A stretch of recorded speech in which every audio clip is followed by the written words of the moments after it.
आज अक्रूर जी आए, उस व्रजरज में लोटपोट होने लगे, माथे पे व्रजरज लगा ली, धन्य हो इस व्रजरज को। इतने में श्री अक्रूर जी को भगवान का साक्षात्कार हुआ, भगवान का दर्शन हुआ। सामने कृष्ण बलराम दोनों गाय चराते हुए लौट रहे हैं, सामने कई गैयें चल रही हैं। गौ धूलि वेला का समय है, गायें दौड़ती हैं, उनके चरणों से जो धूल उड़ रही है उससे सारा संसार, सारा आकाश आच्छन्न हो गया है, सारा व्योम व्याप्त हो गया है। और गायें सब चल रही हैं। अक्रूर जी ने देखा, दौड़े ठाकुर जी, भैया से बोले भैया देखो चाचा जी आए। दोनों भाई दौड़े, अक्रूर जी को गले से लगा लिया, प्रणाम किया, नमस्कार किया। शिवरंजन यहां बलराम जी तो नंद भवन में बताने को आ गए कि बाबा आज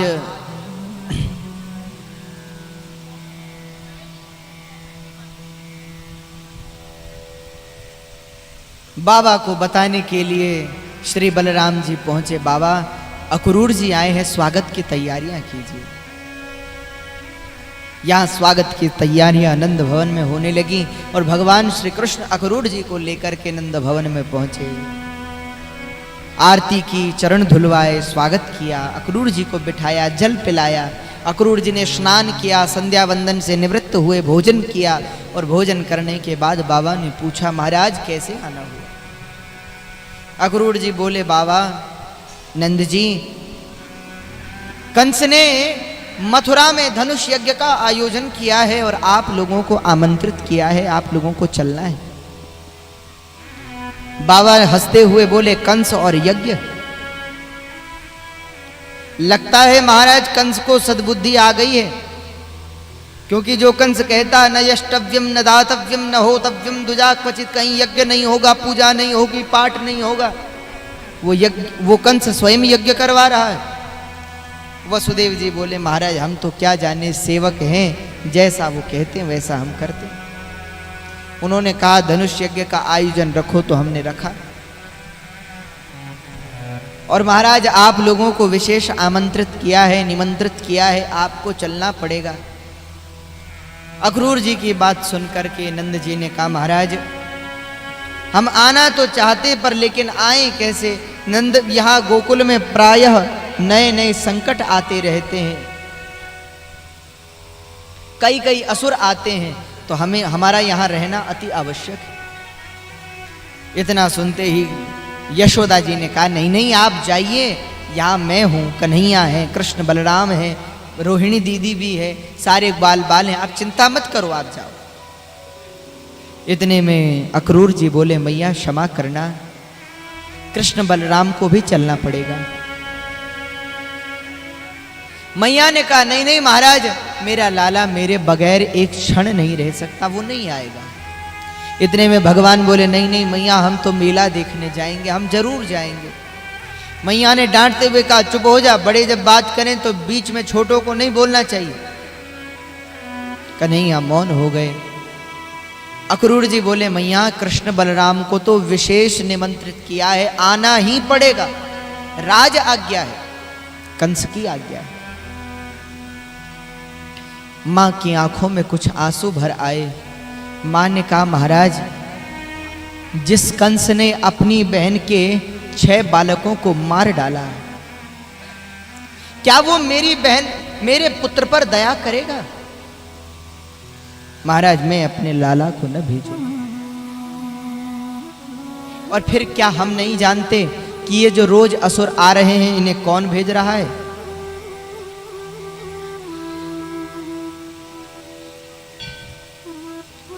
अक्रूर जी ने कहा मैया ये बात मैं भी जानता हूं, पर लेकिन कृष्ण को भेजना आवश्यक है। अगर आप कृष्ण को नहीं भेजेंगे तो कंस सारे गोकुल वासियों को मार डालेगा। और आप तो जानते हैं कंस कितना क्रूर है, कितना दुष्ट है। यशोदा जी ने कहा महाराज तो क्या मैं अपने पुत्र की बलि चढ़ा दूं? अरे महाराज जब तक यशोदा के प्राण में प्राण है तब तक कृष्ण का कोई बाल भी बाका नहीं कर सकता। मां है ना, माँ क्या सोचती है। अच्छा, इस संसार में सबसे बलवान, सबसे शक्तिशाली कौन है? एक माँ है। सबसे ज्यादा बलवान एक माँ अपने बालक से, बालक के लिए यमराज से भी लड़ सकती है।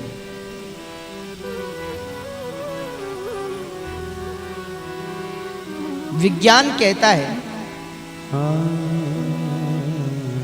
विज्ञान ने एक लेवल तय किया है कि अगर किसी को इतना दर्द होगा तो व्यक्ति मर जाएगा। लगभग इतना दर्द हो तो व्यक्ति की मृत्यु निश्चित है। आप जानते हैं, मां जब बालक को जन्म देती है उस समय उससे 2 गुना ज्यादा दर्द मां को होता है। कितना? 2 गुना। और सारा विज्ञान हैरान है कि इतने दर्द के बाद व्यक्ति की मौत हो जाती है और मां जब बालक को जन्म देती है तो उससे 2 गुना ज्यादा दर्द होता है। तो वो मां उस दर्द को कैसे सह लेती है, इसका जवाब विज्ञान के पास नहीं। क्योंकि मां अपने बालक के लिए प्राण दे भी सकती है और ले भी सकती है। आपने देखा होगा, जब कई बार, यहाँ तो जंगल इतना नहीं है, पर हमारे पहाड़ों में जब कई बार गौ माता मान लीजिए प्रसव बालक को जन्म देने वाली है और जंगल में घास चरने को गई है, कई बार ऐसा हो जाता है कि दूर निकल जाती है, लौट नहीं पाती और जंगल में ही वो बछड़े को जन्म दे देती। अगर उस समय सिंह भी उसके बालक को मारने के लिए आए, शेर, तो वो गाय शेर से लड़ जाती। उस समय उसके बालक को शेर भी नहीं मार सकता। यह है प्रेम। प्रेम में बहुत शक्ति है।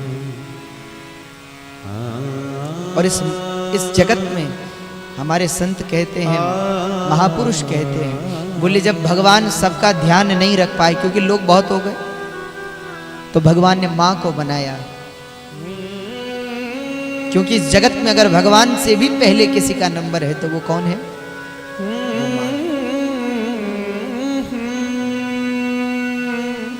और दूसरा नंबर होता है पिता का। मातृदेवो भवः पितृदेवो भवः, फिर पिता का।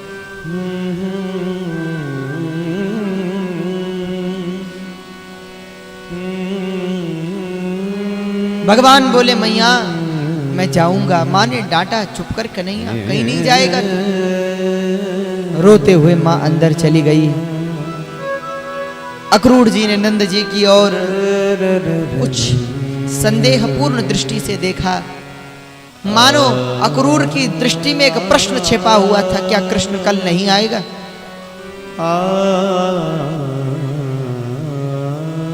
नंद जी ने कहा महाराज आप चिंता मत करो, कल कृष्ण जरूर आएगा, जरूर। रात्रि हो गई।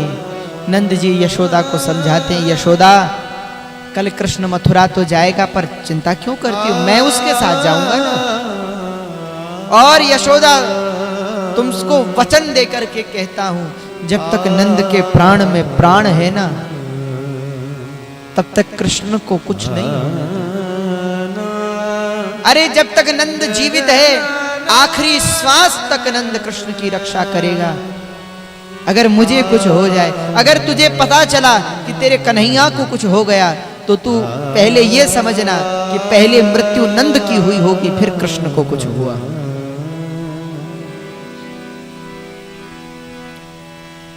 पर मां की ममता कहां मानने वाली। राजनीति, तर्कशास्त्र को मां की ममता कहां समझती। मां तो प्रेम समझती है, तर्क नहीं समझती। यशोदा जी अपने कक्ष में चली गई। भगवान श्री कृष्ण और बलराम मां की गोद में सिर रखकर सो गए।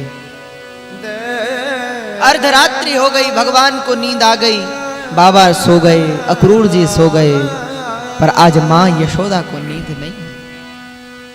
आज मां रात भर रोती रही, रात भर विचार करती रही, क्या कल कन्हैया चला जाएगा? अरे कल से मेरे कन्हैया को स्नान कौन कराएगा? श्रृंगार कौन करेगा?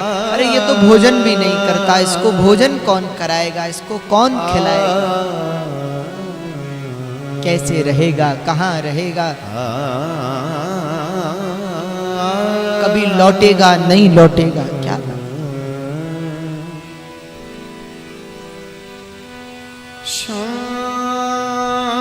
रात भर रोती रही माँ। बीत गई रात्रि, निशा बीती, अवनी बीती और आ गया अरुणोदय का समय। सूर्य की रक्तिम लालिमा आकाश में छा गई, अरुणोदय हो गया। भगवान को मां जगाने लगी। मां जगाते हुए कहती है, कन्हैया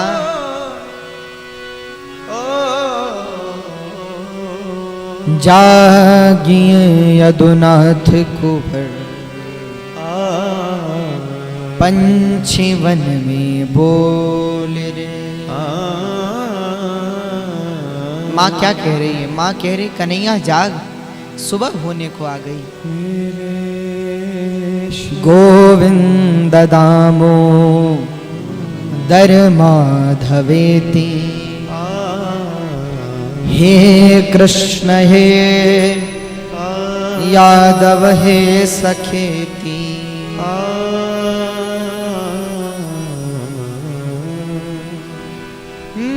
द्वारे खड़े गोप बुला रहे हैं, वंशी बजा के मन को लुभाते। माँ बोली, कन्हैया तेरे मित्र तुझे पुकार रहे हैं, उठ जा, जाग। जगे भगवान नित्य कर्म से निवृत्त हुए, स्नान किया। माँ ने अपने हाथ से भगवान का श्रृंगार किया, नए नए वस्त्र पहनाए, मुकुट पहनाया, गले में वैजयंती की माला, कानों में मकराकृत कुंडल सुंदर सजाया। भगवान चरणों में नुपुर बांध दिए, हाथों में वंशी दे दी। श्री ठाकुर जी चलने को तैयार हुए। माँ ने कहा, कन्हैया भोजन नहीं करेगा, आजा, आज अपने हाथ से तुझे न जाने अब कब मौका मिले भोजन करा दूं। अपने हाथ से माँ ने भगवान को भोजन कराया, कलेवा कराया। भोजन करके भगवान रथ में जाकर के बैठे। अच्छा, ग्वाल बालों को पता नहीं है भगवान जा रहे हैं। ग्वाल बाल तो नित्य की तरह कन्हैया को जगाने के लिए कि कन्हैया चलो गाय चराने चलें, बुलाने के लिए आए थे।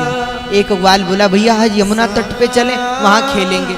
दूसरे ने कहा, देखो चलो कन्हैया से बात करते हैं, जहां वो कहेगा वहां चल लेंगे।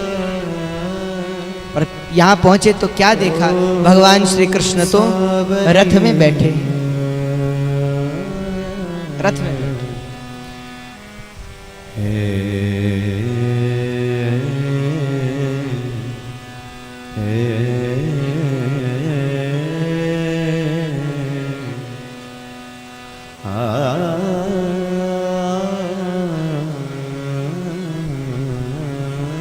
ग्वाल बालों ने रथ में बैठे कृष्ण को देखा, पूछा, कन्हैया आज सुबह सुबह कहाँ? सुबह सुबह तैयार हो गए। भगवान बोले, ग्वाल बालों हम मथुरा जा रहे हैं, कुछ दिन में लौट आए। ग्वाल बाल बोले, कन्हैया तो हमको क्यों नहीं कहा, हम भी चलेंगे तुम्हारे साथ। कन्हैया भगवान बोले, भैया तुम कहाँ जाओगे मथुरा, तुम रहने दो, हम परसों लौट आएंगे। कन्हैया ग्वाल बाल बोले, भैया नहीं, जहां तुम वहां हम। भगवान ने ग्वाल बालों को बहुत समझाया पर नहीं माने, हम भी आएंगे। भगवान ने कहा, ठीक है चल लेना, कम से कम नए वस्त्र तो पहन कर आ जाओ। ग्वाल बालों ने कहा, कन्हैया अब हमारा तुम पे भरोसा नहीं रहा। भरोसा नहीं रहा मतलब? ग्वाल बाल बोले, तुम्हारा क्या भरोसा, हम वस्त्र पहनने जाएं और तुम मथुरा चले जाओ। भगवान बोले, भैया नहीं जाएंगे, तुम्हें रुकेंगे। ग्वाल बाल बोले, जब तुमने हमको ये भी नहीं बताया कि हम मथुरा जा रहे हैं, वो तो अच्छा हुआ हम पहले ही पहुंच गए। अब तुम पे भरोसा नहीं है, अब तो हम ऐसे ही आएंगे जैसे आए।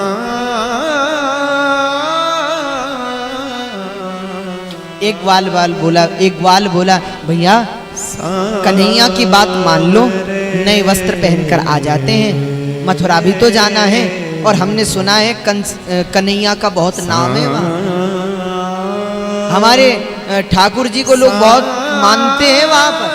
अगर ऐसे पुराने कपड़ों में जाएंगे लोग मजाक उड़ाएंगे, बताओ कृष्ण के कैसे मित्र हैं।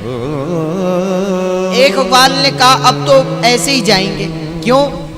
बोले ये कन्हैया की सजा है, इसने हमको कल क्यों नहीं बताया, अब तो पुराने वस्त्र पहन करके जाए। भैया जो थोड़ा फटा है उसे और फाड़ दो, लोग भी तो देखें कि कन्हैया के मित्र कैसे इसका मजाक उड़ाएंगे।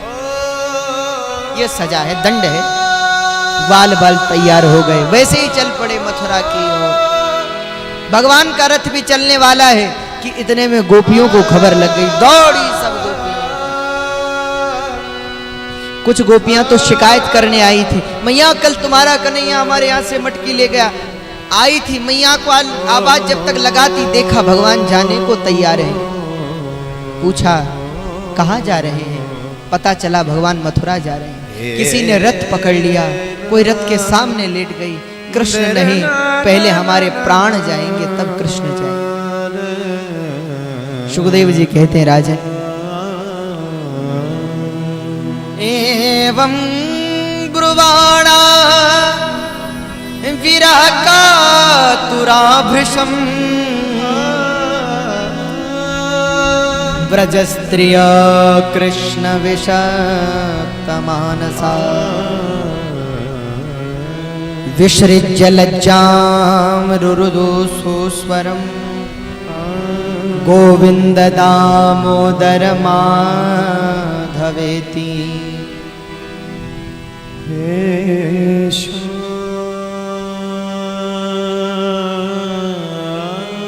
रोते हुए गोपियां विसृज्य लज्जाम रुरुदु सुस्वरम, लज्जा का परित्याग कर दिया, सब रोने लगे। सुखदेव जी कहते परीक्षित, जो गोपियां कभी अपने घरों में बैठ कर के कृष्ण के नाम का गुणगान करती थी, जब भगवान गाय चराने उनके घर के आगे से गायों को लेते हुए निकलते थे तो भगवान को देखती, फिर शाम तक रुकती, कब कन्हैया लौटेंगे, इसी रास्ते से घर जाएंगे, हम भगवान को देखेंगे। उसी रास्ते में सब गोपियां भगवान का इंतजार करती और जब ठाकुर जी दिखते तो सब गाने लगती।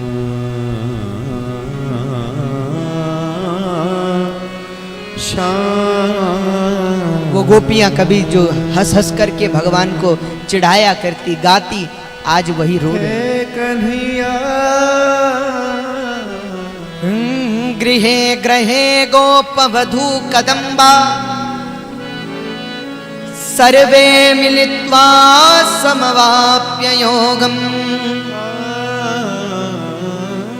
पुण्यानि नामानि पठन्ति नित्यं गोविंद दामोदर माधवेति। जो कभी गाया करती, कृष्ण दिखते गाती, गोविंद दामोदर माधवेति। हे कृष्ण हे यादव हे सखेति। आज वो रो गई। भगवान गोपियों को समझाते हैं, गोपियों चिंता न करो, हम परसों आ जाएंगे। गोपियां बोली आप तो आ जाएंगे पर क्या हम तब तक जीवित रह सकेंगे? भगवान ने कहा गोपियों चिंता मत करो, तुम्हें जीवित रहना होगा, हम तुम्हें वचन देते हैं, हम जल्द ही लौट करके आएंगे। तो गोपियों ने कहा प्रभु हम आपसे प्रेम करती हैं, आप रुक जाइए। पर भगवान जानते हैं अब बहुत बड़े बड़े काम समाज में करने, चैन की बांसुरी बहुत बजा ली, गोपियों के साथ प्रेम बहुत कर लिया, अब बहुत कुछ करने की बात है, बहुत कुछ करने की बारी है। संसार हमारा इंतजार कर रहा है, संसार के लिए भी बहुत कुछ करना है। पूरी 100 साल तक भगवान ने यशोदा को नहीं देखा, राधा को नहीं देखा, बाबा को नहीं देखा, ग्वालों को नहीं देखा, गैयों को नहीं देखा, वृंदावन को नहीं देखा, पूरे 100 साल। वैसे ही भगवान कृष्ण 100 वर्ष तक उन ब्रजवासियों से दूर रहे। 100 वर्ष के बाद जब भगवान की उम्र 111 वर्ष हुई, तब भगवान, वो भी वृंदावन तो आए ही नहीं कभी। 111 वर्ष के जब भगवान हुए तो कुरुक्षेत्र में भेंट हुई गोपियों से, बालों से, यशोदा से। तो यशोदा जी की तो कितनी उम्र हो गई होगी, राधा जी कितने साल की हो गई होंगी।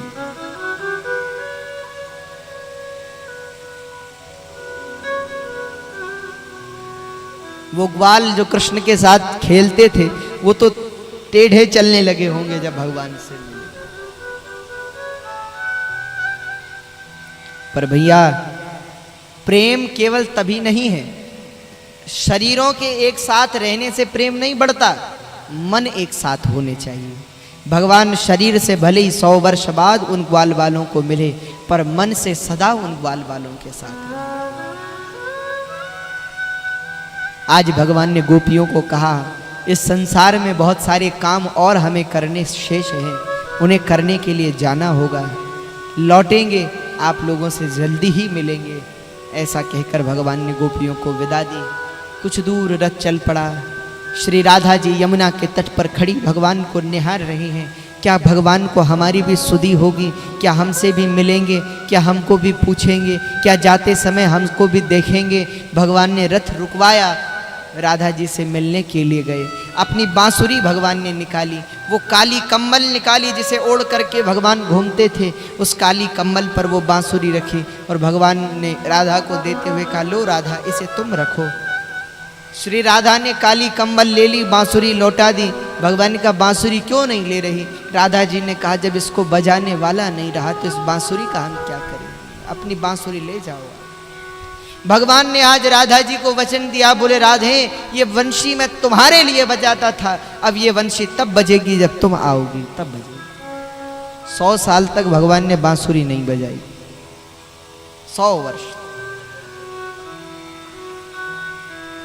तो भगवान कृष्ण का जीवन इतना सहज और सरल नहीं है, बहुत जटिल जीवन है, बहुत कठिन जीवन है। सहज में कोई भगवान नहीं बन जाता भैया। अच्छा इंसान बनने के लिए भी बहुत मुसीबत होती है, तो भगवान तो छोड़ो। लोग कहते हैं महाराज हम भी अच्छे काम करें भगवान बन सकते हैं। हमने कहा भैया भगवान तो कोई नहीं बन सकता। वैसा त्याग, वैसा करुणा व्यक्ति में नहीं हो सकती। जीव भक्त बन सकता है पर भगवान नहीं बन सकता। आप कृष्ण जैसा बनने का प्रयास कर सकते हो, पर कृष्ण बनना तो असंभव है। पर भैया इतना जरूर है कि कृष्ण का एक गुण भी आपके जीवन में आ गया तो आपका जीवन बदल जाएगा। हमसे कई कहते कि हम भगवान बन सकते। हमने कहा भगवान क्यों बनना चाहते हो? तुम अच्छे इंसान बनो। अच्छे इंसान बन जाओगे तो भगवान तुम्हारे हृदय में आ जाएंगे, और हृदय में आ जाएंगे तो भगवान बन जाओगे। इसलिए तो शंकराचार्य जी कहते हैं सोहम शिवोहम, मैं ही शिव हूं। तो कृष्ण आज चल पड़े। अक्रूर की आंखों में आंसू छलक आए। अक्रूर ने सोचा अगर कृष्ण को कुछ हो गया, इन व्रजवासियों को क्या मुख दिखाऊंगा। रास्ते में भगवान ने विराट रूप का दर्शन कराया और बताया अक्रूर जी, कंस मेरा काल नहीं, मैं कंस का काल। यहाँ भगवान पहुंच गए मथुरा। बोले वृंदावन बिहारी लाल की जय।